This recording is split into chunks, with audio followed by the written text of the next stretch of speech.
Recuerda que puedes encontrar nuestro contenido en Spotify, Amazon Music y Apple Podcasts. Te dejaré los enlaces en la descripción y comentarios. Sin más, comenzamos. El Nahual del Psiquiátrico. Ciudad de México, maravilla histórica, lugar de sangrientas guerras, pero también de gestos de bondad inmensa. Está dentro del top 10 de las mejores ciudades para vivir en Latinoamérica. Tiene muchos edificios con gran valor histórico, pero también existieron lugares en los que se llevaron a cabo barbaries de magnitudes inmensas. Uno de estos edificios, que por suerte fue destruido hace años, estaba ubicado a un costado de la Avenida Insurgentes, una clínica psiquiátrica, pero no cualquier clínica. Se trataba de la más temida de todas, la Clínica San Rafael. Ese lugar era terrible, lo puedo asegurar, yo trabajé ahí. Fungí como médico por un tiempo y me tocó ver cómo prácticamente todos mis compañeros eran corrompidos por el ambiente tan tétrico del lugar. Yo siempre me mantuve al margen de todas esas prácticas. Me mantenía ocupado tratando de sanar a mis pacientes en lugar de hacer experimentos con ellos. Les juro que no estoy exagerando cuando les digo que llegué a ver cómo internaban a personas sanas. Y lo que hacían con ellos era tan fuerte que en tan solo 2 días perdían por completo la cordura. Todo el tiempo había gritos. Cuando recién entré, yo preguntaba qué era lo que pasaba, y mis compañeros me decían que eran tratamientos experimentales, pero la última vez que pude estar presente en uno de esos supuestos tratamientos experimentales, me di cuenta que lo que les hacían a los pacientes eran torturados con procedimientos que parecían rituales o exorcismos. Cabe aclarar que ese centro psiquiátrico no lo dirigía el gobierno, tampoco le pertenecía a una empresa privada. Era un grupo de religiosos los que estaban detrás de semejante complejo. También me gustaría mencionar que, supongo yo, que debido a las vibras, pasaban cosas paranormales en las instalaciones. Por ejemplo, una de las más comunes es que había una sombra que recorría la clínica. Yo llegué a ver cómo esa sombra se metía en una de las habitaciones de los internos. Dejé la psiquiatría luego de mi estancia en ese sitio. Nunca quise volver a saber nada, porque, adicional a todas las cosas horribles que pasaban ahí dentro, mi último paciente era en verdad sombrío y escalofriante. Tenía una condición de la que en aquel entonces no se sabía mucho. La única forma de obtener la poca información que existía era leer publicaciones en inglés. Les voy a contar esta historia como yo la experimenté, con los términos que yo conocía. Al día de hoy estoy muy desactualizado en el tema. El paciente llegó ahí porque su familia movió sus influencias para que no entrara a prisión. Él había matado a una persona, un niño. Le dio una muerte tan horrible que no vale la pena mencionar. La familia alegaba que él no era un criminal, sino que tenía un problema en su cabeza, que no estaba bien de sus facultades y querían que recibiera tratamiento. Desde la primera sesión detecté que en efecto el paciente no estaba bien. Luego de varias sesiones llegué a la conclusión de que su mente estaba fragmentada. Mi diagnóstico fue que el paciente presentaba un cuadro de trastorno de personalidad múltiple. Jamás había llegado un caso de esa índole a la clínica. Yo informé a los religiosos y debido a la naturaleza del trastorno, los religiosos interpretaron que en realidad lo que el paciente padecía era una posesión demoníaca múltiple. La primera intención fue hacerle uno de esos rituales, pero me opuse. Solicité que me dejaran tratarlo, que si no daba resultados, lo dejaría a su disposición sin replicar. El primer día que inicié el tratamiento, comenzaron las cosas extrañas. Para empezar, logré obtener el nombre de la segunda personalidad, el Nahual. El paciente decía que su padre había hecho un pacto con el diablo a través de una bruja y que lo había ofrecido a él como pago. Su madre estaba aterrada de la situación. Entonces, cuando llegó el momento de pagar, fue su propia madre la que lo llevó con la bruja, y ésta le había hecho un ritual en el cual le metió el espíritu de un nahual. El paciente decía que ese nahual fue creciendo dentro de él durante años. Al principio no se transformaba, pero comenzó a tener comportamientos cada vez más agresivos. La primer víctima fue su mascota, un perro. El paciente tenía alrededor de 13 años cuando lo mató. Él decía que podía entender a los perros y que ese animal lo estaba molestando. Se enojó tanto que agarró una piedra y golpeó a su mascota hasta que dejó de moverse. Lo que más le llamó la atención fue que ni su padre ni su madre lo regañaron. Era como si supieran que el nahual se estaba apoderando de él.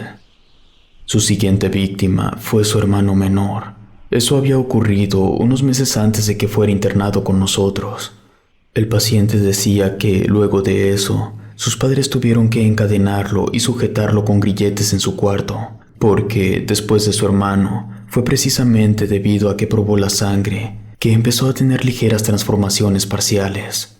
Y durante esas transformaciones, el paciente perdía su memoria mientras el nahual tenía el control sobre su cuerpo.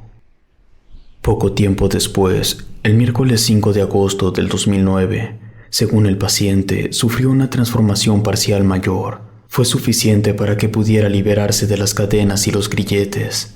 Salió al patio, brincó a la casa del vecino. El hijo del matrimonio estaba jugando afuera y ahí fue que ocurrió la desgracia. Yo aún conservo todas las notas que hice sobre ese paciente y las veo de vez en cuando. Hace poco precisamente estaba viendo y una de mis primeras deducciones fue que la supuesta bruja había practicado un ritual muy invasivo y traumático para el paciente, que en ese entonces apenas era un niño. Ese evento dejó secuelas graves en el paciente y su mente.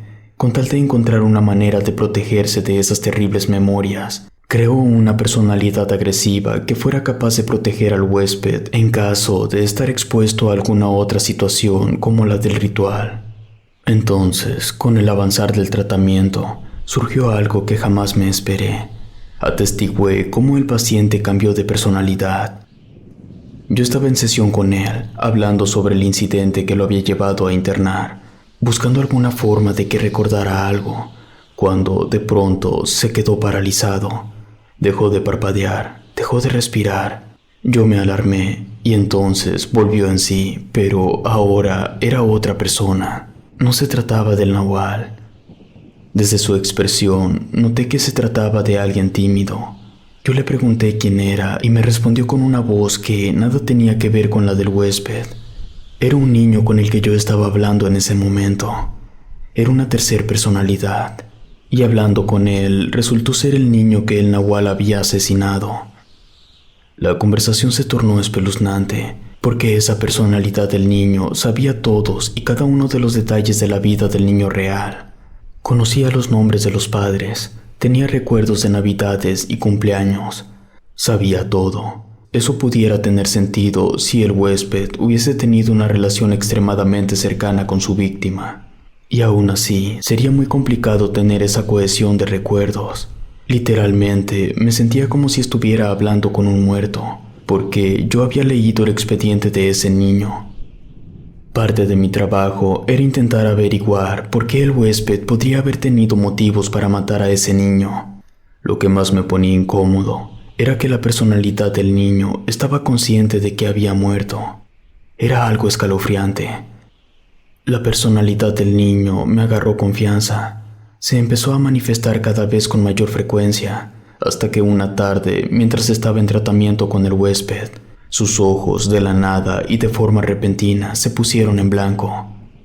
La expresión en su rostro se endureció y su postura cambió de tal forma que parecía ser más alto. Yo sabía lo que eso significaba. El nahual estaba por hacerse presente. Mi información sobre esa personalidad se limitaba a solo lo que el huésped y el niño me habían contado. Pero esa poca información era más que suficiente para saber que yo no quería estar frente al nahual. Salí de la habitación y me quedé observando desde fuera. Cuando el nahual completó su manifestación, corrió y trató de derribar la puerta. Recuerdo que mientras corría, soltaba mordidas al aire. Jamás había visto algo igual. Ese nahual, en verdad, parecía un animal salvaje. Solo le faltaba estar todo cubierto de pelo. Muy a mi pesar, tuve que solicitar el uso de choques eléctricos para controlar al nahual. Yo no podía permitir que los del clero lo vieran así, porque entonces no podría hacer nada para evitar que le hicieran uno de sus exorcismos, o peor aún, que lo mataran como lo habían hecho con otros pacientes que eran incorregibles y peligrosos. El personal tuvo que utilizar el triple de carga eléctrica. Luego de ese episodio, el niño dejó de manifestarse. Yo dejé pasar algunos días, y cuando esos días se convirtieron en semanas, entonces le pregunté al huésped sobre qué era lo que pasaba con el niño. Me dijo que el niño le tenía mucho miedo al nahual y que prefería estar escondido porque el nahual podía llegar en cualquier momento. Le pedí al huésped que me dejara hablar con el niño. Él me dijo que podía traerlo para que se hiciera presente, pero que no iba a servir de nada, porque el niño no hablaba cuando el nahual estaba cerca. El niño se quedaba en silencio para no revelarle al nahual su ubicación. Ese paciente era algo que parecía de otro planeta. Su caso era demasiado complejo y muchas veces me daba miedo entrar a su habitación. Con el avanzar de las sesiones, yo trataba de convencer al paciente que ese nahual no tenía nada de paranormal. Le dije que yo lo había visto y que simplemente se trataba de un hombre muy enojado. El paciente insistía en que yo no debía decir esas cosas, porque era como si me estuviera burlando del nahual, y eso definitivamente no le iba a gustar. Yo ignoré las advertencias del paciente hasta que, la mañana del domingo 27 de junio del 2010, llegué a la habitación del paciente para hacerlo de rutina, y encontré una escena difícil de digerir. Nada más al abrir la puerta, vi que en la pared frente a mí estaba dibujado con sangre un gigantesco pentagrama. Había otros dos en las paredes laterales, uno en el suelo y otro más en el techo, todos dibujados con sangre. El paciente estaba arrinconado en una esquina. De inmediato lo revisé en busca de su herida, pero no tenía ni una sola. Le pedí una explicación y me dijo que había sido el nahual. Le creí, pero yo quería saber de dónde había salido toda esa sangre. Él me lanzó una mirada de terror y me dio un número de habitación. Pedí apoyo al personal. Cuando llegamos a la puerta, estaba bien cerrada. Eso me tranquilizó un poco, pero al abrirla, encontramos una escena dantesca. Aquello había sido una carnicería brutal.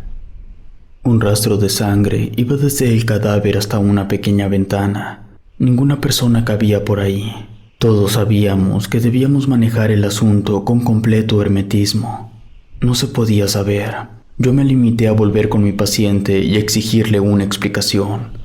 Él me dijo que me lo había advertido, que yo había provocado al nahual por insistir en repetidas ocasiones que solo se trataba de un hombre muy enojado. No me hacía sentido lo que estaba escuchando, y le pregunté cómo era que el nahual se había salido para ir hasta la otra habitación. Me respondió que salió por la pequeña ventana y se movió por los techos. Yo le insistí que eso no podía ser, que ninguna persona cabía por esas ventanas. Entonces, él me miró muy serio y me dijo algo que jamás he podido sacar de mi cabeza. Tienes razón, ninguna persona cabe por ahí. Pero el nahual no es una persona. Siendo totalmente honesto, fue luego de ese terrible suceso que comencé a considerar que posiblemente sí había algo paranormal detrás de lo que estaba pasando con ese paciente. Impulsado por mi curiosidad, en las sesiones posteriores, empecé a preguntarle al paciente sobre la bruja, el pacto con el diablo y el ritual. El paciente se mostraba reacio. Aún así, lo presioné. Mi intriga era más grande que mi profesionalismo. Cada que yo forzaba la línea del tratamiento para que el paciente me diera más información, obtenía datos, pero eran datos sueltos y me tocaba a mí armar el rompecabezas. Les compartiré mis conclusiones. Todo comienza con el abuelo, ese señor en un viaje que hizo a San Luis Potosí y que llevaba a su esposa e hijos, entre ellos el padre del paciente. Sufrió un ataque presuntamente por varias brujas. En ese altercado, una de las brujas terminó siendo arrollada por el vehículo. Esta, ya moribunda y con venganza, lanzó una maldición sobre el primogénito, que era el padre de mi paciente. Se supone que la bruja les dijo que él moriría en cuanto cumpliera 30 años. En ese momento, el padre de mi paciente tenía alrededor de 15 años. No faltaba mucho. Por eso, el abuelo pasó años buscando una forma de liberar de esa maldición a su hijo, hasta que una bruja le ofreció una solución. El padre de mi paciente debía entregar su primogénito al diablo, y así la maldición quedaría anulada. Durante años, el abuelo trató de convencer a su hijo para que aceptara tener un hijo, al cual entregaría al diablo. Incluso arregló el matrimonio con la hija de un buen amigo suyo. El matrimonio acordado se llevó a cabo. La mujer se enamoró tanto de su esposo que estuvo de acuerdo en entregar su primer hijo al diablo. Y en cuanto mi paciente nació, lo llevaron con la bruja e hicieron el pacto. Hubo un problema con el hecho de que yo estuviera forzando al paciente a recordar. Empezó a mostrar un cuadro depresivo. Comía cada vez menos. Había días en los que no probaba bocado. Cuando llegó a ese punto, se me ocurrió intentar algo. Llevé de mi casa un poco de carne cruda. Fui hasta su habitación y dejé el pedazo de carne ahí. Él no reaccionó, pero en cuanto salí, pude ver que la expresión del paciente cambió a la que tenía cuando se convertía en el nahual, y sin moverse de su lugar, estiró uno de sus brazos para alcanzar la carne, y se la engulló sin siquiera masticarla. El nahual volteó a verme. Por un segundo creí que me iba a atacar, pero no. Esa personalidad entendió que yo estaba intentando salvar al huésped, y este no me atacó. Así pasaron unas semanas. El huésped no comía nada, pero el nahual lo mantenía con vida, hasta que una tarde el niño volvió a manifestarse. No hablaba porque no quería que apareciera el nahual. Ese tipo de comportamiento formaba parte de un cuadro de mutismo selectivo.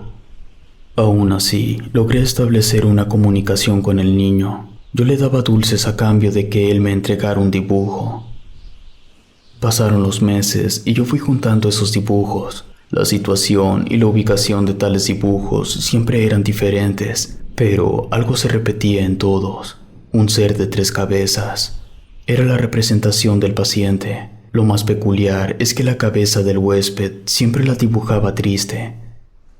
Tal como dije, el huésped estaba deprimido. La cabeza del niño tenía la boca cosida, y la cabeza del nahual estaba dibujada tal cual como una bestia, y siempre le dibujaba cosas arriba de la cabeza.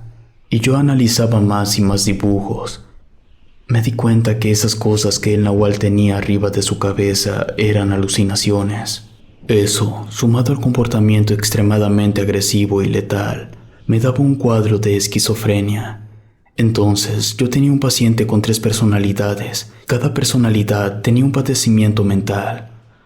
Continué con el tratamiento por meses, hasta que un lunes 20 de diciembre del 2010 ocurrió un eclipse lunar total. Recuerdo perfectamente esa noche. Yo había planeado ver el eclipse con mi esposa, pero por cuestiones de trabajo tuve que quedarme en la clínica hasta tarde. Y el eclipse llegó. Salí al jardín para verlo. No quería perdérmelo. Y en cuanto el eclipse se formó en su totalidad, se escuchó un estruendoso rugido. Y al mismo tiempo, todos los internos empezaron a hacer mucho escándalo. Gritaban y aullaban. Aquello parecía una sinfonía demencial. Todo el personal que estábamos viendo el eclipse decidimos ignorar el ruido para seguir viendo el espectáculo.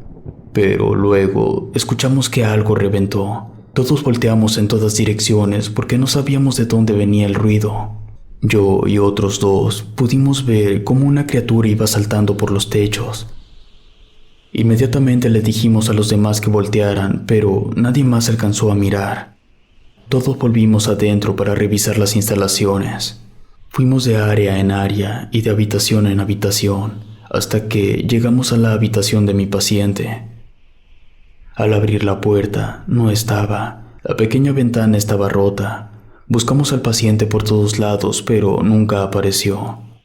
Al principio, me negaba a la posibilidad de que el paciente en verdad se hubiera transformado en un nahual, pero al parecer, esa es la única explicación. Porque el paciente no pudo haber desaparecido de la nada. Yo me obsesioné con ese caso. Leí y releí mis notas una y otra vez, buscando alguna explicación racional que no involucrara a un nahual de forma literal. Pero la mayoría de los datos apuntaban a lo sobrenatural. Si te gustó esta historia, suscríbete activando la campanita para que no te pierdas lo mejor de Rede. Gracias por escucharnos. Relato escrito y adaptado por Ramiro Contreras.